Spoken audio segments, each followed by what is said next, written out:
Hola, buenas tardes. Bienvenidos un día a un directo más de la librería Agapea. Mi nombre es Pepe.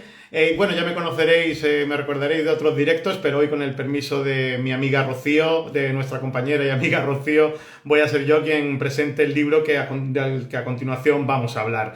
Pues ya estamos aquí en el último mes del año, ya contra el reloj, se va acabando 2021 y van llegando a nuestras librerías, a nuestra librería, libros tan interesantes como este. Una noche preciosa para volar, de la autora madrileña Mar Cantero, que, bueno, os puedo resumir un poco, aunque ahora cuando entremos con la autora vamos a hablar un poquito más en profundidad de ello, pero a grandes rasgos es la historia de tres mujeres en tres épocas diferentes. Está dividido en tres partes y aunque aparentemente parecen que son historias independientes, sí tienen un hilo conductor que vamos, ya se intuye un poco en la portada y un poco en la fotografía, ¿no? Que es la aviación, el hecho de volar y nada, los aviones, ¿no? Una historia preciosa que se divide en tres y que va pues en diferentes épocas, desde el año 39, luego vamos a los años 60 hasta los más actuales de 2018. Ya te digo, una noche preciosa para volar de Mar Cantero y publicada a través de ASA. Bueno, vamos a contactar con Mar, que seguramente nos podrá contar mucho mejor más sobre su historia. Buscamos.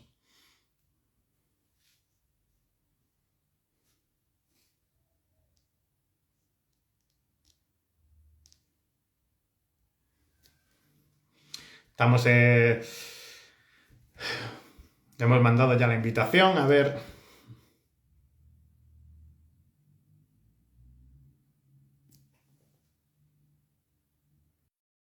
A ver, parece que. A ver si vamos.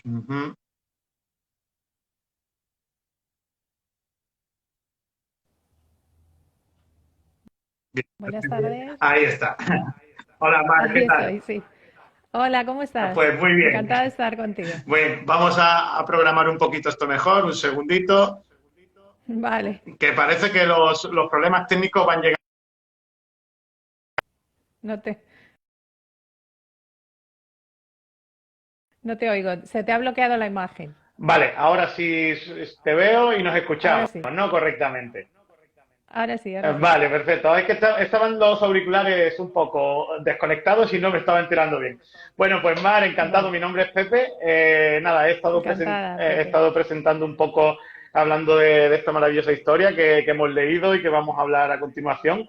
Una noche preciosa para volar es el título, publicado por Edasa. Y nada, primero, permíteme, bueno, ¿cómo estás? ¿Cómo te encuentras? Bien, muy bien, gracias. Sí. ¿Y tú? Imagino que también muy Sí, bien. sí, muy bien. Ansioso en realidad por conocer un poquito más Sí, profundizar un poco sobre estas páginas, ¿no? Bueno, vamos a hablar un poco de Mar primero porque tiene aquí un currículum que podríamos estar media hora hablando de él, pero vamos a ir rápidamente. Bueno, ella, como ya hemos dicho, es madrileña, se formó en la Escuela de Letras de Madrid y también tiene estudios en Historia por la UNED. Colabora para revistas como Mía, Objetivo Bienestar, Cultiva Salud, Cosmopolitan, Piensa es gratis. Es directora de la revista Mentes Abiertas y, por supuesto, además tienes tiempo para escribir, ¿no? Ya has escrito libros tan interesantes como El árbol de los pájaros alegres, que fue en finalista del premio Ellas. Si hay algo que no cuadra, me corriges, ¿eh? Me corriges. vale. No, no, veo que te lo sabes muy bien. Bueno, aquí tengo la chuletilla que me ayuda. Ah, vale. Los viernes es paro, el paro duerme. También fue finalista del Premio Ateneo Joven de Sevilla. La vida es fácil si sabes simplificar. Y bueno, y ya hasta llegar hasta la última novela que es Los mares del alba, antes de esta de Una noche preciosa para llevar. Además, ha tocado géneros Y primera novela histórica, además. y primera novela histórica. A eso iba a ir, porque además Sí. iba a hablar de ello, de que has tocado muchos géneros, desde la novela histórica, la romántica, humor, novela negra, y bueno, llegando hasta tu ayuda, porque además eres coach, ¿no? Entonces tiene Sí, va más allá todo. Sí, soy coach y además me dedico a escribir en revistas sobre el tema de bienestar o autoayuda. O sea que en Ujú, realidad, pues aparte de ser novelista, que también empecé con las novelas muy pronto, pero yo llevo mucho tiempo trabajando en distintas revistas como coach. ujú. Y bueno, creo que no es incompatible, porque me parece que eso me ayuda mucho a la hora de crear mis personajes, puesto que, bueno, todos tenemos algo que superar, ¿no? En la vida, entonces así Ujú. consigo que los personajes pues cambien mucho del principio al final de la novela, ¿no? Porque están superándose continuamente.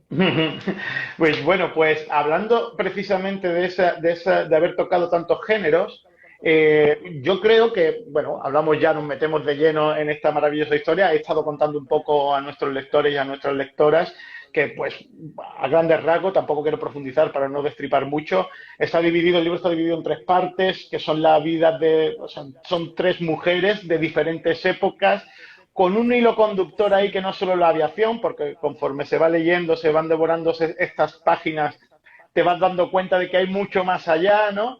Y nada, ¿cómo haces o cómo te vas o cómo te llega esa inspiración para hacer eh, mezclar géneros románticos? Yo creo que hay aquí un poco de todo, ¿no? De historia, un poco incluso de novela negra, ¿no? Que cautiva desde las Sí. primeras páginas.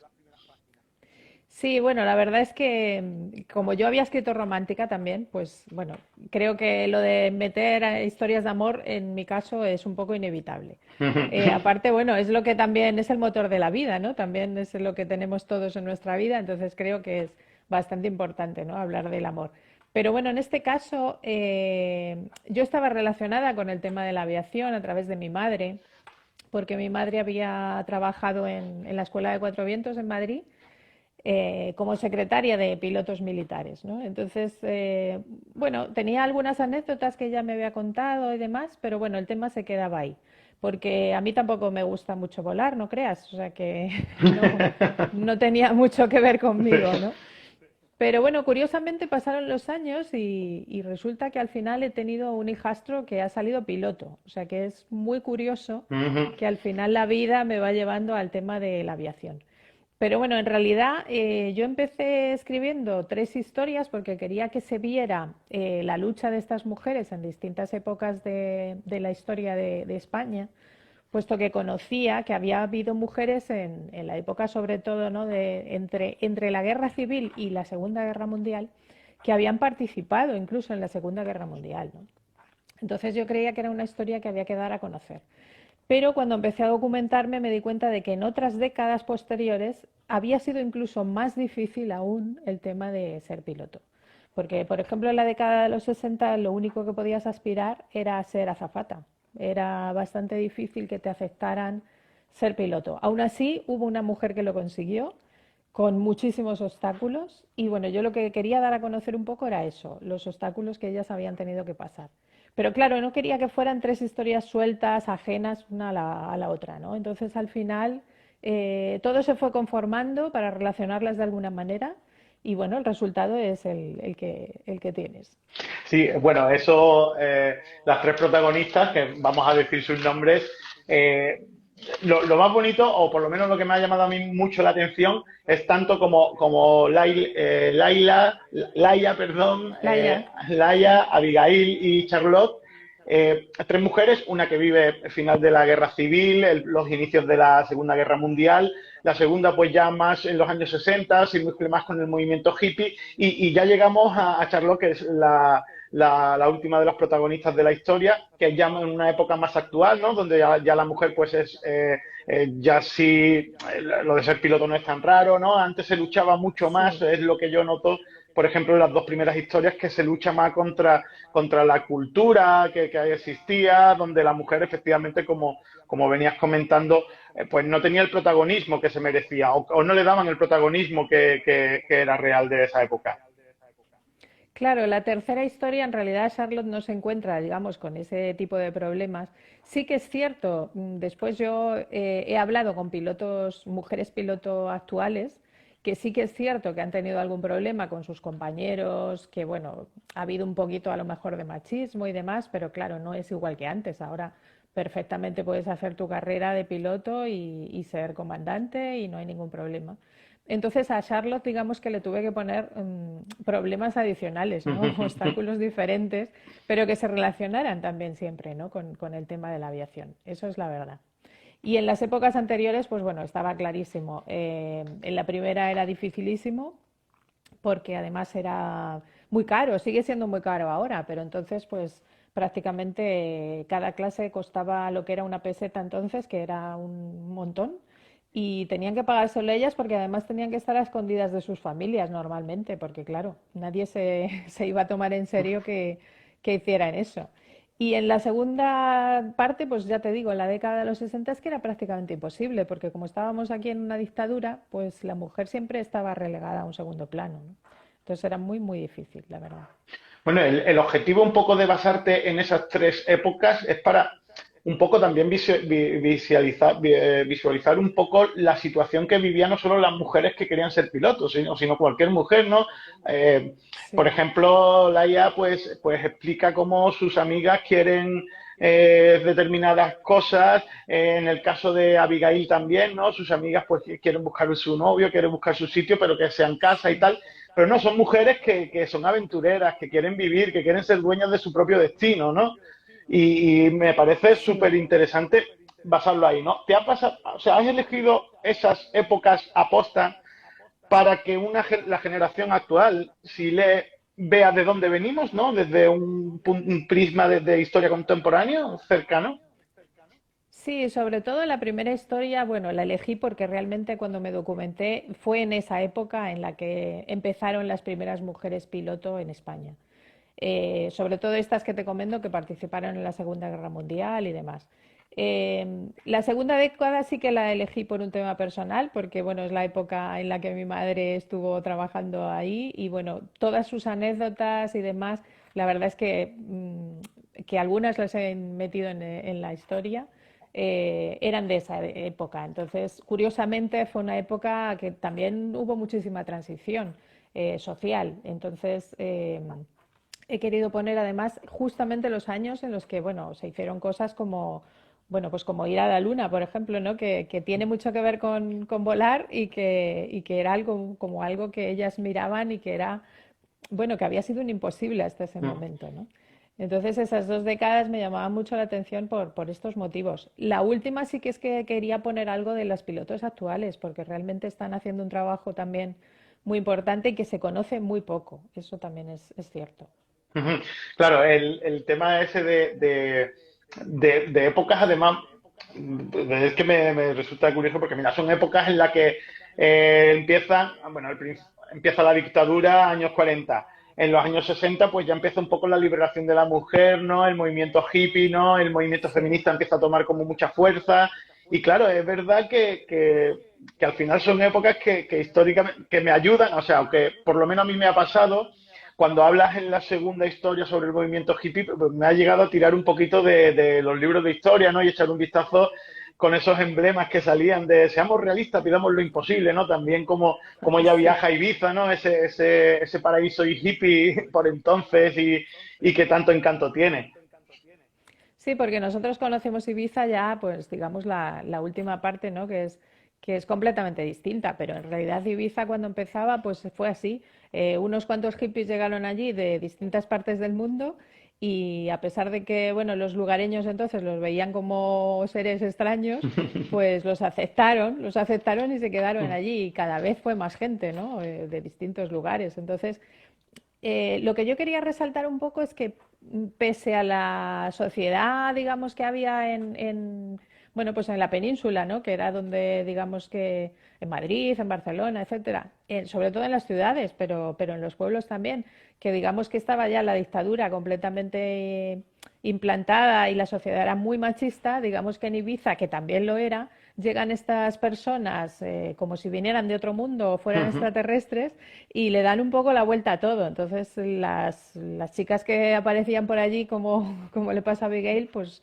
se quedan un poquito alucinadas y claro, se dan cuenta de que hay otra vida, que es posible. Entonces, claro, la eligen, obviamente. Claro, Son jóvenes además, eso es importante sí, eso también. iba a comentar, que son mujeres jóvenes en una época un tanto convulsa y donde yo hacía un poco, en la presentación hacía un poco referencia a que la novela no solo volar como el acto físico de volar y tal, sino que es Sí. hacer volar los sueños quieren coger las riendas ella y hacer volar sus sueños y quieren perseguir por lo que sueñan, aunque el corazón aunque la cabeza diga una cosa, el corazón le dicta otra, ¿no? Es un poco todo eso lo que lleva a estas mujeres a vivir una aventura, porque, bueno, no hemos hablado, pero es que aquí hay aventura también. Sí, es que es un poco un trasfondo, ¿no? O también podría ser incluso una metáfora, porque en realidad volar, bueno, se puede aplicar a la vida de cada persona, ¿no? Porque fíjate que entonces las mujeres no podían elegir ni siquiera si se querían casar o no, o si querían tener hijos o no, tampoco podían elegir, por ejemplo, la del 39 no podía elegir con quién quería hacerlo, ¿no? Entonces es un poquito un trasfondo de algo que es muchísimo más importante, como es el deseo de ser ellas mismas, ¿no? De querer tener esa libertad que les falta, tanto en una época como en la segunda, ¿no? Como en la primera como en la segunda. En la tercera ya esto, claro, se va diluyendo y como, bueno, digamos que Charlotte, aunque no quiero contar mucho, pero sí es cierto que viaja a otros países, en esos países sí que ve cómo esas mujeres son como, bueno, pues como podían ser en otra época aquí. Entonces todavía hay países en los que la mujer no es capaz de elegir, no puede tener la libertad de elegir sus sueños ni de luchar por ellos. Entonces ella comprende que ya sí tiene esa oportunidad y en otros países ahora mismo, en la actualidad, no la tienen. Claro, es lo interesante también de narrar desde la época que se narra, ¿no? Porque es verdad que cuando llegas a la última historia y visitas diferentes puntos del mundo, como que te hace recapacitar de que cuánto hemos recorrido, cuánto hemos avanzado, ¿no? Cosas que a nosotros nos pueden Sí. parecer tremendamente, vamos, de la Edad Media, aquí pasaban hace 2 días, ¿no? Claro, y el libro te lo resume, o sea, en 600 páginas puedes ver todo eso, ¿no? Va mucho más allá, no solo del hecho de, no, pues viaja allí, sino que va mucho más allá el que hace recapacitar sobre todo el recorrido que han hecho las mujeres bueno, para tener todos los derechos dignos que tienen en la actualidad, ¿no? Y que no tenían hace, pues, apenas 40 años, básicamente. No sé, me parece súper interesante eso y ya le digo, es un viaje que no solo es, vamos, yo cuando era pequeño me gustaba mucho coger esos globos terráqueos y viajar gratis, que era, estoy aquí, y este libro te ayuda, ¿no? Porque estás en Madrid, te vas a Reino Unido, vas a Dubái, viajas por Asia, llegas, vamos, es una delicia. Sí, a ver, empezamos a viajar desde la primera parte, la verdad. Es increíble, pero sí, desde la primera parte. Y además por cuestiones culturales y por cuestiones históricas, porque realmente esas mujeres que participaron en la Segunda Guerra Mundial fueron a Inglaterra y es allí donde se les permitía, ¿no? En España no se les permitía, obviamente, era mucho más difícil. Y bueno, la segunda parte igual, seguimos viajando por el tema de los hippies, por el tema del festival de Woodstock que Que aparece, no, ¿no? no Y hemos que, hablado de él, pero exacto, es que ya él. hablaremos. Sí, porque llama mucho la atención. La verdad es que normalmente llama mucho la atención porque creo que es un tema del que no se ha hablado mucho, ¿no? Es una parte histórica que no se ha nombrado mucho, entonces quizá por eso llama la atención. Y luego la tercera parte, obviamente, es la que más viaja por el tema de, bueno, pues del coleccionismo de arte. Eso es así. Claro, es verdad que hablamos del Busto porque también nuestra segunda historia nos lleva también al festival, al mítico festival de Woodstock, que tan idealizado se tiene, pero que al final hay que cogerlo todo con pinzas Sí, porque allí pasaron muchas cosas que, claro, sí. desde el punto de vista, digamos, idealista, pues bonito, mucha gente, pero claro, allí eh, la mujer sufrió mucho por muchos casos de violaciones y demás. Bueno, hay varios Sí. documentales que hablan de ello. Y no solo fue esa música de paz y demás y demás. Entonces, muy interesante también mencionar Sí. eso, no solo como elemento de contracultura o de el movimiento hippie o de la música, bueno, de eso no tenemos duda, pero es evidente que hay algo más allá, ¿no? Que la época no era tan avanzada, entonces hay que dejar un poco también de idealizar y profundizar en ese tipo de abusos que se pudieron cometer en ese tipo de festivales. Sí, porque claro, era un festival en el que la droga, sobre todo el LSD, se vendía. Y bueno, lo curioso de ese festival es que para mí, a la hora de documentarme, fue pues la mejor documentación que he tenido nunca porque simplemente tuve que ver el vídeo del festival. Entonces fue un poco como estar en él. Entonces era muy curioso porque estaban grabados, bueno, pues con aquellas cámaras que no sé si sería un Super 8 o lo que fuera. Y no solamente grababan a los músicos, sino que además se paseaban por todo el público. Date cuenta que era un festival que duró días y noches completas. Entonces se paseaban entre el público y salían, pues bueno, familias enteras, salía gente un poco medio desnuda, salía que llovió muchísimo, hizo muchísimo calor y había un barro tremendo, estaba todo enfangado, no sabían dónde dormir, que esas cosas fueron detalles que pude poner en la novela directamente, ¿no? Y lo del LSD, pues también era verdad que se anunciaba incluso, el presentador de los artistas decía que se estaban vendiendo drogas que no eran muy buenas y que corrían un poco de riesgo de tener un mal viaje y demás. Y todo eso era real y lo he querido incluir porque la verdad es que para mí ha sido súper fácil documentarme Claro. en lo de gusto porque solo tuve que verlo. Entonces fue genial. Normalmente tienes que leer muchísimos libros, muchísimos artículos y un montón de cosas para ver esa parte de la historia, ¿no? Como me ha ocurrido con la de 39. Pero aquí pues fue muy fácil y además muy divertido. Pero sí es cierto lo que tú dices, o sea, era un festival de muchísima gente junta y aunque sí es cierto que entonces tenían otra filosofía distinta y que realmente querían la mayoría adquirir bueno, esa filosofía de paz y de amor y de lo que llamamos ahora el poliamor, ¿no? Un poco empezaba entonces, pues sí es cierto que había también personas que, aunque aspiraban a eso, no lo habían conseguido del todo. Entonces, digamos que esas personas eran las que pues hacían abusos sexuales que no debían haberse hecho, ¿no? Entonces, sí, a pesar de que esa juventud, digamos, idílica, tenía esa forma de ver la vida diferente, pues siempre había alguien que no lo conseguía y que obviamente hacía daño a otras personas, ¿no? Y casi siempre lo pagan las mujeres, claro. Claro, y teniendo en cuenta que, pues, claro, esas situaciones culturales en las que se vivía de cada época, hace el libro lo que hace es que además le den mayor fuerza a las mujeres, ¿no? Porque luchan, van en contra de todos esos principios, pues, además son de familias bien, de familias adineradas, que claro, que como bien decías, pilotar un avión no era fácil si No, evidentemente no tenías dinero o pertenecías a una clase pudiente.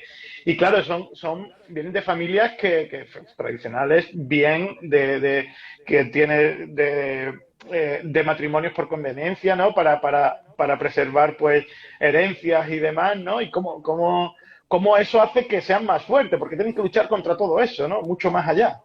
sí. Sí, porque fíjate que en otras épocas, pues la verdad es que echando la vista atrás yo no te podría decir si era mejor ser pobre o ser rica, porque si eres pobre obviamente no tienes oportunidad de nada. Entonces eso está claro, es igual que en esta época, ¿no? Pero si encima eres rica, pues tienes el problema adicional de que te van a vender prácticamente, ¿no? Eres como una moneda de cambio y sobre todo, bueno, en la de la época del 39 era una moneda de cambio entre familias adineradas, ¿no? Sobre todo si había sociedades o empresas por el medio, ¿no? Entonces, en este caso, el tener dinero, la verdad es que no ayudaba, salvo a la hora de sí poder pagarse esas clases para conseguir la libertad. Pero por otro lado, esa riqueza mm, que además la podían perder, porque si decidían hacer su vida y cumplir sus sueños, podían perderla, porque obviamente las familias no estaban de acuerdo con ellas y seguramente que las iban a desheredar, ¿no? Eso está clarísimo. Yo leí las vidas de algunas de aquellas mujeres que habían llegado a ser piloto en aquella época y realmente fue eso lo que les pasó. Los padres, las familias no les comprendieron, ¿no? Entonces no entendieron que ellas quisieran pilotar un avión porque lo veían como algo que era masculino directamente. Entonces ellas tenían que casarse, tener hijos y ya está, lo que siempre se les ha pedido a las mujeres. Claro, bueno, hacemos un pequeño inciso simplemente para comentar a todos los lectores y a las lectoras que nos están viendo que pueden preguntar a través del chat del directo, o sea que cualquier pregunta que os vaya surgiendo nos podéis hacer, Sí, que seguramente Mar estará encantada de ir respondiendo, ¿no? Porque por siempre muchas supuesto. veces se nos puede ir escapando todo ello. Claro, claro Bueno, que sí.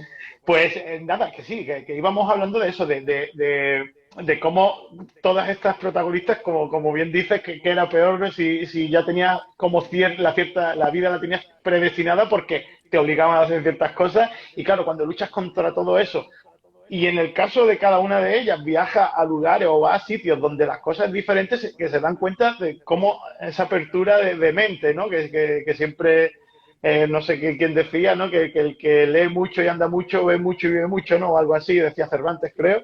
Y Sí, no, yo creo que ellas se dan cuenta de lo importante que es el hecho de que a pesar de haber sido ricas y tener que rendir ciertas cuentas, al final le dio oportunidades para conocer otras cosas que le hiciesen ver que no era o sea, lo que tenían en casa no era lo real, ¿no? Que había mucho más. claro, porque fíjate que era un mundo muy cerrado, sobre todo en la década de los 60 con la dictadura, pues prácticamente no, las personas no viajaban o no se relacionaban con personas de otros países que eran libres, ¿no? Esos países eran libres. Entonces, imagínate, es un shock totalmente para ellas. Salvo en la tercera, porque la tercera historia es al revés. Lo que ella encuentra, ella viene de un país completamente libre, como es España ahora, y lo que ella encuentra es en otros países a mujeres que están viviendo como, pues como podían vivir nuestras madres o nuestras abuelas en España. Entonces ahí es otro shock también, porque muchas veces estamos aquí y creemos que todo el mundo evoluciona a la par o a la vez y realmente pues no es así. Depende de cada gobierno o del país, iba a decir del sujeto que tengan en cada país para gobernar, porque realmente siempre depende de una única persona, ¿no? Normalmente. Entonces depende del gobierno que tengan, pues o evolucionan o no. Y eso es otro shock también. Si aquí, por ejemplo, está comentando María Romero Iglesias, que es una de nuestras, de los que está aquí metida en Sí, nuestro hola María. directo, y dice que nada, que tres mujeres, como bien dice, tres mujeres valientes que deciden seguir sus vidas previstas vamos, un ejemplo de superación en toda regla, porque es verdad que tienen que luchar con muchos obstáculos. Bueno, y dentro de toda esta lucha, pues está el amor. Está el amor que aparece Sí, en las historias y que al final es lo que casi más engancha, ¿no? El saber qué va a pasar, ¿no? No sé hasta dónde puedo llegar, no sé qué nombre puedo poco a mencionar, poco. pero ahí adelante, ahí te lo dejo a ti, para que tú me digas hasta dónde puedo llegar. Es que el amor en la vida, bueno, es que no concebimos la vida sin amor, ¿no? Pero no solamente para una mujer, yo creo que eso también es para los hombres.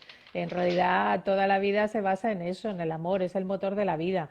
Nosotros podemos tener nuestros sueños, nuestros trabajos, podemos desarrollarnos profesionalmente, pero siempre tenemos una pareja o siempre tenemos una vida amorosa.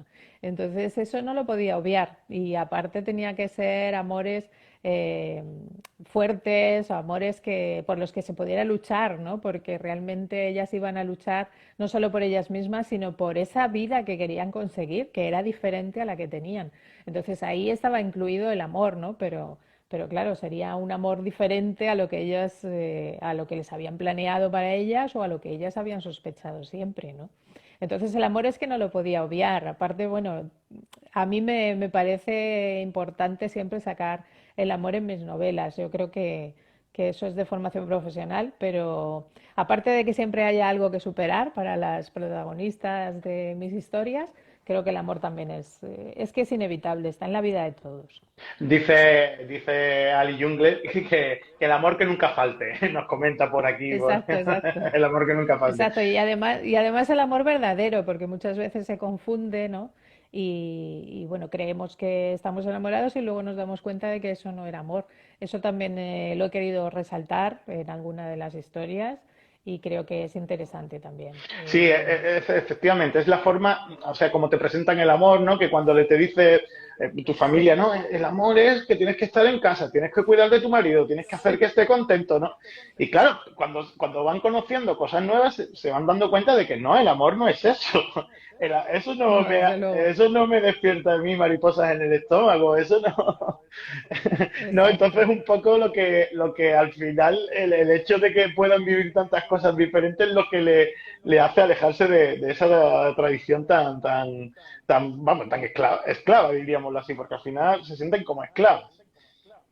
Claro, en realidad se alejan de todo, se alejan de sus vidas en general. Entonces ahí va incluido el amor, digamos, ¿no? Ahí va incluido el amor, van incluidos los sueños, el trabajo, el elegir también lo que quieres hacer con tu vida y a qué te quieres dedicar las 8 horas del día. Eso es importante y eso antes era prácticamente imposible en una mujer. Y lamentablemente hoy día, que es lo que he querido resaltar en la tercera parte, hoy día también sigue siendo imposible para mujeres en muchísimas partes del mundo. Ujú. Bueno, volvemos, por si se van conectando gente y demás, estamos hablando con Marc Antero, Sí. con esta maravillosa novela, Una noche preciosa para volar, que bueno, que la verdad que a mí me dijeron, cuando me dieron el libro, claro, ves al principio voluminoso, pero cuando empiezas a leerlo, empiezas a devorarlo, tiene Me muchas, alegro. tiene muchas partes, claro, que hace que te enganche. No solo ya lo que hemos venido hablando todo el tiempo, no solo la historia de amor, no solo el destino que corren las protagonistas, no solo saber hacia dónde va la historia, no solo saber también que están viviendo en un determinado época histórica con sus sombras y con sus luces, es que llegas al final del libro, bueno, al final que tiene un apartado pequeñito y ya lo han mencionado, en el que hablas de 4 o 5 pilotos, varias pilotos que empezaron a volar aquí en España. Me parece un homenaje precioso porque es verdad que en muchas ocasiones no tenemos la oportunidad de saber las pioneras, ¿no? De muchos oficios o de muchas profesiones y demás, ¿no? Y nada, pues hablas de María Bernardo de Quirón y Bustillo, de Margot Soriano, de Pilar San Miguel y Martínez Campos, de Betty Inés Kandner, ¿no? Que son como pioneras dentro de la aviación española. Sí, sobre todo esas dos que has nombrado, María Bernardo y también Katner, que luego fue en la década de los 60, ellas fueron las primeras, o sea que en realidad para ellas fue durísimo, porque fueron las primeras, las otras también se podían fijar un poquito en alguien ya que lo hubiera hecho, pero ellas fueron las primeras, cada una en su década, ¿no? Entonces, yo sí quería rendirles un homenaje, es cierto. También quería hablar de las pilotos de ahora. Lo que ocurre es que obviamente no podemos tener en cuenta de la misma manera unas a otras, porque claro, los obstáculos que tuvieron que pasar las anteriores no son comparables a las de ahora, aunque las de ahora, ya te digo, están haciendo un trabajo muy bueno también y también tienen sus obstáculos, ¿eh? No todo es fácil tampoco. Ujú. Bueno, también hablamos de que, a ver, también en la historia hay hombres que comprenden mejor a las mujeres que otros, ¿no? Que saben tratarlas de forma diferente en el sentido de que hay algunos de los protagonistas que acompañan a nuestras protagonistas, eh, son de corte más tradicional, pero hay otros que han vivido de otra manera, vienen de otra cultura y aceptan perfectamente las aspiraciones que tienen las protagonistas, que es también muy interesante, ¿no? Que también hay que destacar eso. Claro, es que podríamos quedarnos en decir que, bueno, que hay hombres machistas y hombres que no son machistas, pero no es así de fácil. En realidad, Ujú. depende mucho de la sociedad y de la educación que hayan tenido. Entonces, bueno, yo no creo sinceramente que un hombre sea machista de nacimiento, o sea, obviamente no. Yo creo que un Ujú. hombre se vuelve machista según cómo lo eduques y según lo que vea también cerca o en su casa o según su madre también, ¿eh? Porque yo le doy mucha parte de responsabilidad a las madres, porque claro, las madres son las que educan a esos hombres que a veces salen tan machistas y que nos preguntamos por qué y decimos, ¿por qué este hombre es tan machista habiendo tenido una madre? Bueno, pues probablemente la madre también lo era. Y es porque la sociedad a veces nos educa de una forma machista y muchas veces es casi inconsciente, fíjate, y no nos damos cuenta. Desde el lenguaje machista hasta, bueno, lo que vemos alrededor, hasta la televisión, los medios en general, todo ha podido ser machista en determinado momento de la historia. Entonces eso influye mucho. Claro, si tú vienes de fuera y es completamente distinto, pues ahí va a haber un cambio, ¿no? Entonces es así.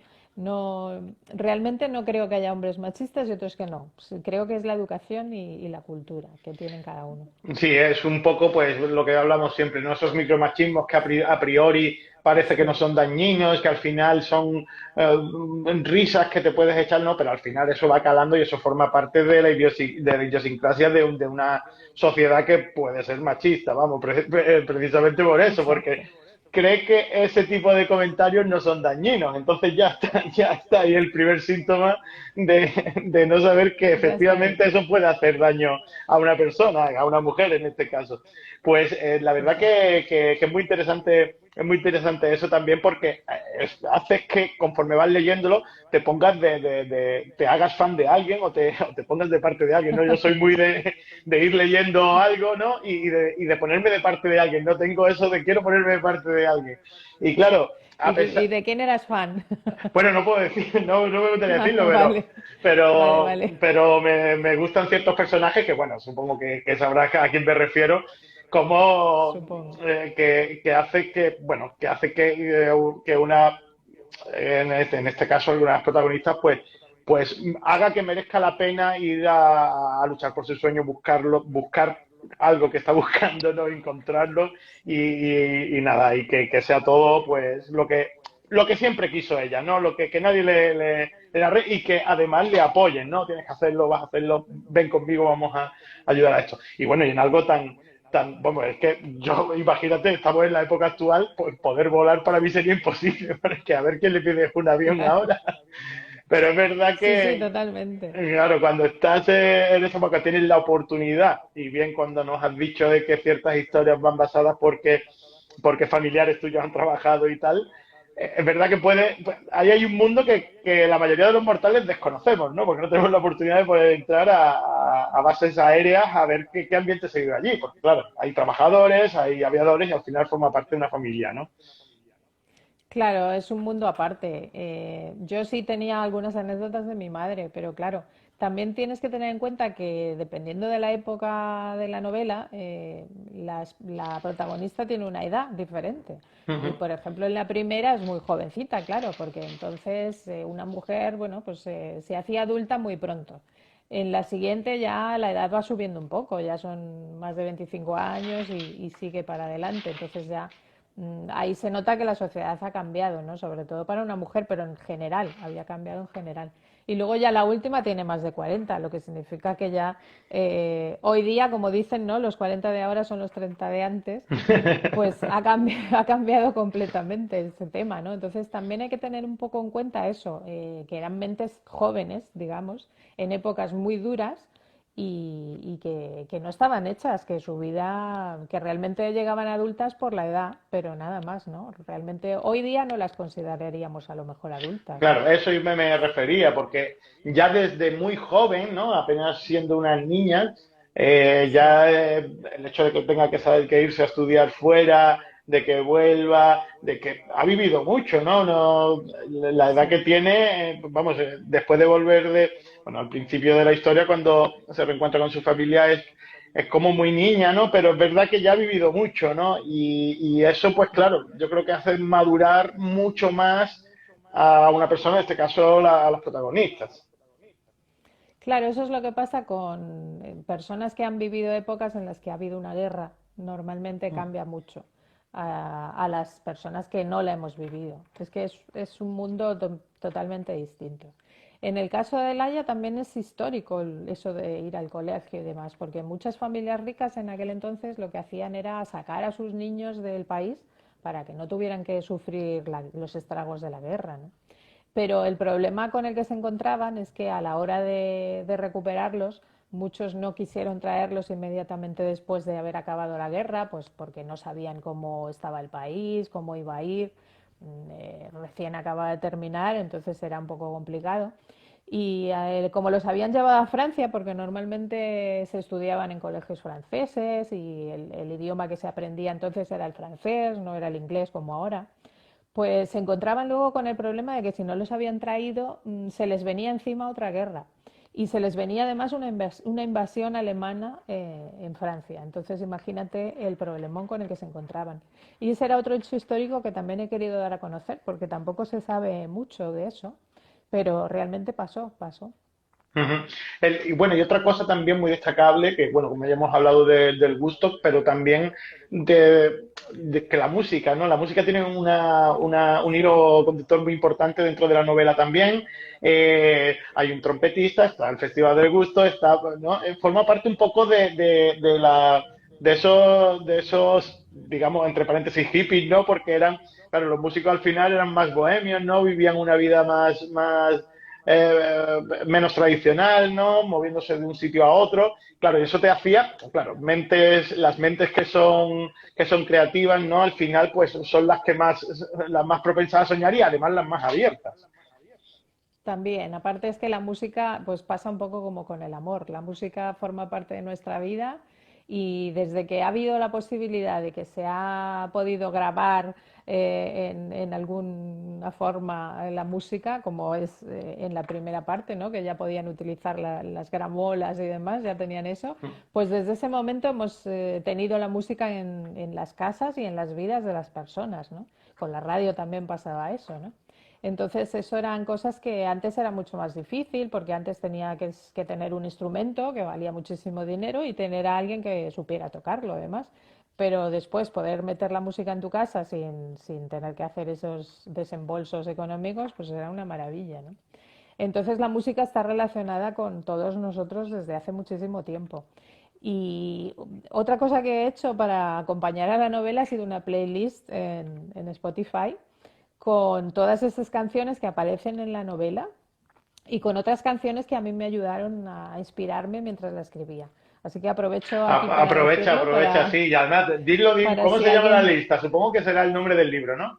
Exacto, se Vale. llama igual, Una noche preciosa para volar y se Pues puede nada, yo me escuchar. lo anoto, por supuesto, porque vamos, va a Sí, ser un viaje que es... fantástico, porque además no es solo un Sí. viaje histórico a través de la historia en sí, sino que a través de la música. Sí, porque es bonito además ponértelo cuando estás leyendo el libro, la verdad, porque acompaña mucho y bueno, está separado en las tres épocas, empieza por las músicas de la primera parte, luego la segunda y después en la tercera ya músicas actuales. Y es bonito hacerlo porque te transporta, ¿no? La música es lo que más rápidamente nos transporta a una época. Aquí una de nuestras lectoras, de hecho, nuestra compañera Rocío ya lo está diciendo, dice, me encanta música y libros. Dice, poner música y mientras estás leyendo un buen libro. Exacto, es igual que mientras lo estás escribiendo. Yo creo que la música es importantísima. Yo intento siempre ponerme música de la época de la que voy a escribir, porque eso te ayuda muchísimo a meterte en esa época. Claro, evidentemente es algo, vamos, desde luego que sí. Bueno, lo recordamos, ¿eh? Además del libro, Sí, de una, una noche preciosa para volar, hay una playlist. O sea, hay una una playlist en playlist. Spotify y así que recomendamos, porque es verdad que aquí alguna canción que sale, que hablas, yo es verdad que cuando paraba digo, me la pongo porque es cierto que me quiero, Escuchabas. quiero recordarla o hacía mucho tiempo que no la escuchaba o incluso alguna canción que no conocía y que decides Sí, poner, ¿no? Además, eso, viendo pues nada, hay artistas, hay trompetistas, está el famosísimo festival de Woodstock, está el Ibiza hippie con sus guitarras, supongo que también con sus tambores y sí. demás. Entonces es una historia maravillosa que además acompañada con música mucho más genial. Y bueno, y aparte estas tres historias se cierra con una cosa ahí que no vamos a contar, que es muy interesante, No. que por supuesto que no, y que cierra, para mí hace que cierre perfectamente el círculo, porque evidentemente hay una parte ahí, a mediados del libro, en la que yo estoy, digo, ¿qué pasa aquí? ¿Qué pasa aquí? Esto, y claro, iba terminando, iba llegando al final y yo decía, ¿pero qué pasa aquí? Pero claro, Sí. se termina cerrando de una manera genial y muy interesante, o sea que nos mantiene que las historias no solo acaban cuando llegas al primer, sino que hay que esperar un poquito porque va a hacer que todo que parecía ahí que no tenía mucho sentido haga que encaje y que sea una explosión, vamos. No sé, Sí, no puede porque ser más o además, menos ahí. No he contado nada, ¿eh? sí, no vamos a hacer spoiler, pero sí es cierto que, bueno, hay más personas en la vida de cada una de las protagonistas y al final las otras personas también pueden hablar o dar a conocer su historia. Entonces ahí se cierra un círculo perfectamente. Claro, yo lo que intentaba en cada historia es que no se viera muy bien en por qué estaban relacionadas, ¿no? Porque a mí me interesaba que solo se supiera al final. Creo que eso era lo bonito y además creo que eso crea muchísima expectación a la hora de estar leyendo cada historia.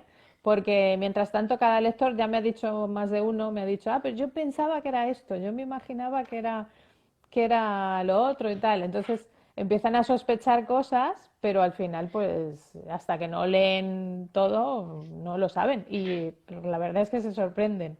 Mira, María Romero nos dice eso mismo. Estábamos comentándolo y no hemos sido Sí, los únicos. Está comentando eso mismo, que su comentario es que dice, creo que todos hicimos la misma pregunta. ¿Qué ocurre aquí? Sorpresa, ¿no? Entonces, mira, claro. sí, es algo que al final es lo que mantiene, pues, hace que la historia tenga mucho empaque y que tenga muchísimo más interés. Pues ya le digo.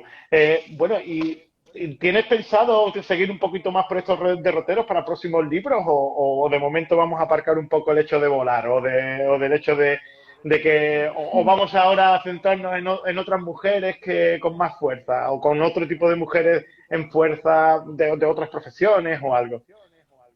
Mira, yo siempre, casi siempre he escrito sobre mujeres. Sí es cierto que ha habido una novela que escribí, que era una novela negra en la que el protagonista era un hombre. Bueno, realmente no era un hombre porque era un niño, pero era, después crece y se hace adulto, pero en realidad la novela es de cuando él es niño. Pero normalmente, si no, mis protagonistas casi siempre son mujeres, porque creo que para mí es donde me muevo más cómodamente, porque yo también lo soy, y aparte quiero siempre aportar algo, ¿no? Y reivindicar algo con mis historias. Entonces creo que así ayudo también un poquito, ¿no? Como ayudamos todas cada día, pues eso, en nuestro día a día, ¿no? Lo que sí voy a hacer es seguir escribiendo novela histórica porque realmente me ha llamado, me ha atrapado, me ha gustado mucho. Tanto con mi primera novela histórica, Los mares del alba, que era una época completamente distinta porque era la Edad Media. Entonces, bueno, ya casi acabando la Edad Media, ¿no? Porque era a principios del 1600 y también en España, en el Levante español. Y después esta bueno, que era del tema de volar, pero lo que sí voy a dejar aparte ya es el tema de volar. No creo que siga con los aviones. Creo que no, que por hoy ya está, ya tenemos bastante. Aparte a mí sigue sin gustarme volar, ¿eh? No he conseguido que me guste por haber escrito la novela, pero bueno. No, bueno, eh, quizás el hecho de escribir la novela te sirve de terapia, ¿no? Un poco para luchar contra, sí, contra esa inquietud a la hora de volar, ¿no? un poco porque he tenido al menos la posibilidad de hablar con pilotos mujeres de ahora que por lo menos me explican un poco qué es lo que ellas sienten, que eso también lo he puesto en la novela, ¿no? Como qué se siente al volar de noche, al volar de día, qué cambia y cuál es la sensación que tienen. Sobre todo me gustó mucho lo que me dijo una de ellas, que se llama Elizabeth Marín, que dijo que cuando estás ahí arriba te das cuenta de lo grande que eres, de que puedes hacer grandes cosas, ¿no? Es lo contrario a lo que pensamos, ¿no? Que uno se ve muy pequeño, pues no, uno se ve que es muy grande, que puede hacer muchas cosas grandes aquí en la Tierra, ¿no? Entonces eso es importante. Pero bueno, volar no es lo mío. Yo la verdad es que me gusta más el mar, tengo que reconocerlo, que el aire. Bueno, pues entonces lo mismo, que les estás dando pistas sin querer de, que, Pues de, sí, de lo, de lo próximo, de dónde puede venir lo lo próximo. mismo, no lo sé, ya veré qué sale. El anterior se llamaba Los mares del alba, por eso te lo digo Bueno, también, pues que viene ahí entonces había también, más, viene, ahí había viene. más mar. Y bueno, y el objetivo también es un poco mezclar estos géneros, ¿no? Porque la verdad que hace mucho más interesante la novela, no solo ya dentro de la novela histórica, pues tienes eso, tienes la aventura, es una novela de viajes, ¿no? Es una novela Sí. de romántica, es una novela claro, que bebe de muchos géneros, que como hemos comentado. Sí, eso también está en las dos novelas históricas que he escrito. En la anterior también viaja muchísimo. Porque yo creo que los personajes crecen viajando, ¿no? Las personas crecemos viajando. Entonces, no, la verdad es que no concibo tampoco una vida sin viajar. Eh, Aunque al final es la historia la que me lleva a que ponga esos viajes. En realidad, ¿no? Tampoco es que yo desde el principio diga, pues va a viajar a tal sitio, no. Es que la historia me va llevando, ¿no? Pero sí es cierto que es importante que las personas vean más mundo que el que les rodea. Entonces viajar creo que es lo mejor que se puede hacer, ¿no? Ujú. Entonces por eso casi siempre viajan, sí. Melmir47 nos hace una pregunta, mira, y además muy Sí. interesante. Habla de si te costó mucho documentarte, si te llevó mucho tiempo documentarte y si fue difícil documentarte. Mira, fue difícil sobre todo la primera parte, porque la época del 39 es complicada. Eh, ya no hay mucha gente que recuerde esa época con la que puedas hablar, entonces es bastante difícil. Y aparte yo no quería hablar de la guerra civil, entonces aquí se habla mucho de la guerra civil, hay muchísima gente que te cuenta historias de esa época, pero yo no quería hablar de la guerra civil, yo empezaba precisamente cuando había acabado, entonces iba a hablar más bien de la Segunda Guerra Mundial y ahí en España es más difícil encontrar a alguien que te comente sobre ese tema porque casi que no se vivió aquí, ¿no? Entre comillas. Entonces sí, ahí me costó mucho más documentarme, pero claro, lo hice siempre desde el punto de vista de las mujeres piloto. Leí las vidas de algunas mujeres piloto, como Pepa Colomer o Dolores Vives, y ahí me inspiré en ellas. Y luego ya la segunda parte, pues es lo que te comentaba, ya fue más fácil porque podía acceder a contenido visual y eso era muchísimo más sencillo y muchísimo más divertido, ¿no? Como ver el Festival de Woodstock entero o, o ver otra vez el alunizaje de Neil Armstrong cuando llegan a la Luna, ¿no? Entonces es todo eso que yo no había vivido en persona en ese momento, pues era importante verlo. Entonces, curiosamente, mientras la estaba escribiendo, fue el aniversario de la llegada a la Luna y de Woodstock, porque fue el mismo año, el 69. Entonces, también en televisión pusieron varias cosas sobre el tema y eso también me vino muy bien. O sea que, y aparte luego están las anécdotas de mi madre que eso ha sido lo mejor. Claro, esas son las mejores, ¿no? Son un poco, Claro, son anécdotas que a lo mejor no aparecen en libros y que tienen sí, mucho más interés y son mucho más sí, humanas, sí. ¿no? Luego la que me costó, digamos, más fue la tercera parte Ujú. porque entré en un tema que yo desconocía completamente, como el coleccionismo de arte. Yo no sabía nada del tema y descubrí muchas cosas, como por ejemplo, bueno, problemas que creo que son muy importantes, como el racismo hacia los judíos en ese tema, ¿no?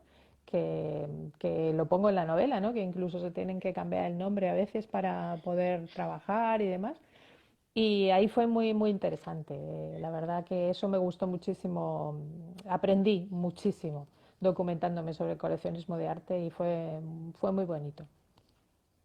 Bueno, entonces, claro, al hilo de lo que hablas de la documentación, supongo que cuando, ya un poquito más hablando de forma general, cuando tienes que documentarte para una novela como la anterior, el que era de 1600, Sí, sí. entonces ya el proceso de documentación es muchísimo más laborioso, Sí, porque si además quieres escribir sobre un tema concreto que a lo mejor no es tan fácil encontrar información, tiene que ser una auténtica aventura también. sí, la verdad que en la primera me pasó. Estuve casi un año de documentación porque surgía de una leyenda que hay en Altea, en Alicante, de unas mujeres que habían vivido en unas cuevas que todavía hoy existen y que hacían un extraño ritual en una playa con unas hierbas llamada beleño que curiosamente les provocaba la sensación de volar. Ya estamos otra vez con el vuelo. Yo creo que al final acabó pilotando un avión. Ya verás. Porque yo lo hago sin querer, en realidad no me doy cuenta, pero el tema de volar está siempre en mis novelas, ahora que me doy cuenta, ¿no? Entonces, bueno, ahí documentarme ahí fue bastante complicado porque a mí me contaron esa historia en Altea y entonces tuve que preguntar a mucha gente, tirar del hilo. Esto me llevó hasta un inquisidor general que hubo en Valencia, que al parecer llegó a sus oídos este tema, pero claro, no había demasiados documentos sobre ello. Pero intentando ver otros documentos, pues empecé a encontrar otras cosas que también puse en la novela y que empecé a tirar del hilo y que no paraba, era tremendo. Entonces por eso estuve un año, porque realmente era una historia un hecho histórico me llevaba a otro, me llevó a la expulsión de moriscos que hubo en la historia, yo creo que ha sido la más grande, que se hizo desde el puerto de Denia, por ejemplo. Entonces, había cosas que quería poner en la novela porque creía que eran hechos históricos maravillosos, aunque la protagonista fuera ficticia, porque era testigo de esos hechos y yo quería que aparecieran. Entonces, sí, ahí hubo muchísima documentación. Prácticamente estuve un año solamente documentándome y tomando notas, sin Ujú. escribir nada.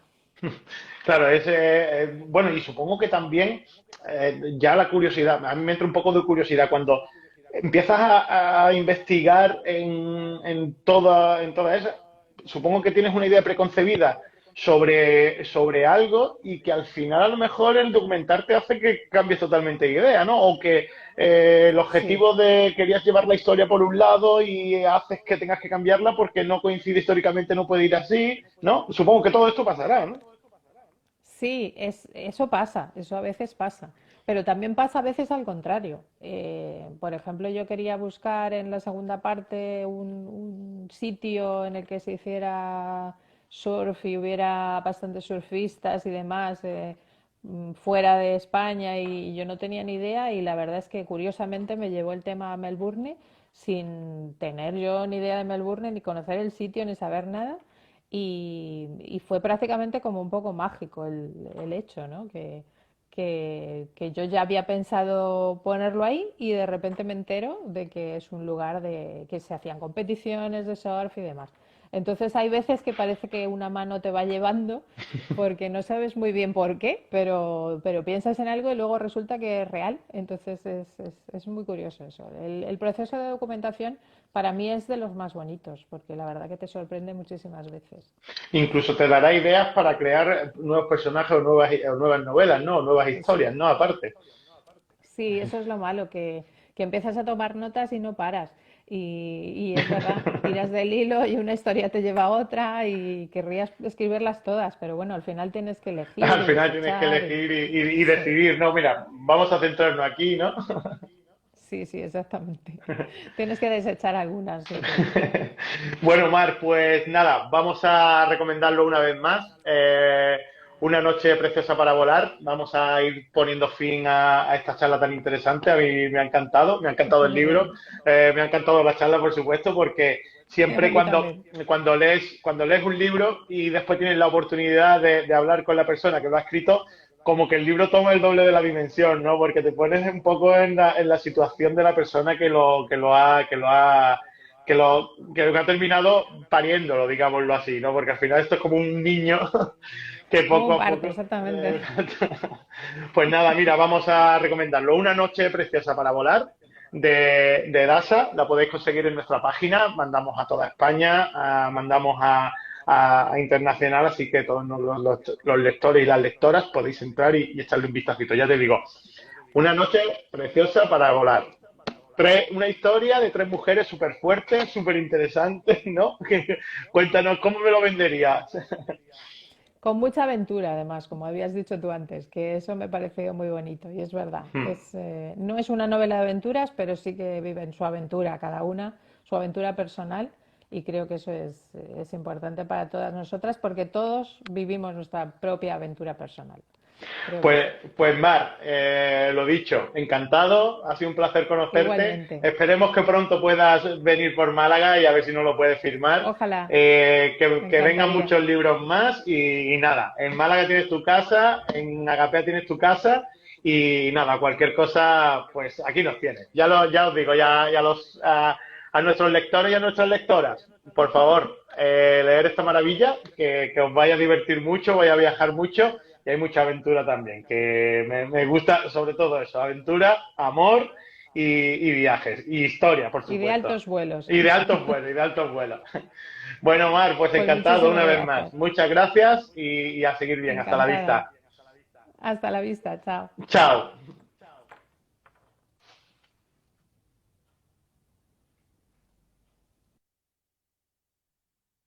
Pues nada, hasta aquí el directo de hoy con Marc Antero. Volvemos a decirlo, no nos vamos a cansar de repetirlo. Una noche preciosa para volar, un libro de Marc Antero, la escritora madrileña, de la editorial Edasa. Y nada, lo podéis encontrar en nuestra página. Y nada, cualquier cosa, aquí estamos. Pues nada, muchísimas gracias por haber estado ahí, por habernos acompañado. Nos veremos en un próximo directo y nada, cuidaros y ser felices. Buenas noches a todos.